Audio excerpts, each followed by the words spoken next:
بسم اللہ الرحمن الرحیم۔ السلام علیکم ورحمۃ اللہ وبرکاتہ۔ حضرت عبداللہ ابن مسعود رضی اللہ عنہ نے فرمایا،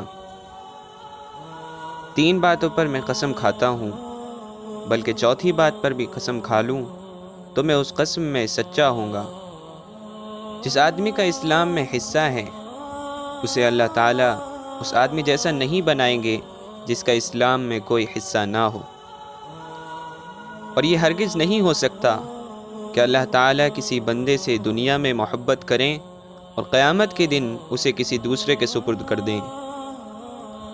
اور آدمی دنیا میں جن لوگوں سے محبت کرے گا قیامت کے دن انہی کے ساتھ آئے گا۔ اور چوتھی بات جس پر میں قسم کھاؤں تو میں سچا ہوں گا وہ یہ ہے کہ اللہ تعالیٰ دنیا میں جس کی پردہ پوشی کریں گے آخرت میں بھی اس کی پردہ پوشی ضرور کریں گے۔ اور ایک مرتبہ آپ رضی اللہ عنہ نے فرمایا، جو دنیا کو چاہے گا وہ آخرت کا نقصان کرے گا، اور جو آخرت کو چاہے گا وہ دنیا کا نقصان کرے گا۔ لہذا ہمیشہ باقی رہنے والی آخرت کی وجہ سے فانی دنیا کا نقصان کر لو لیکن آخرت کا نہ کرو۔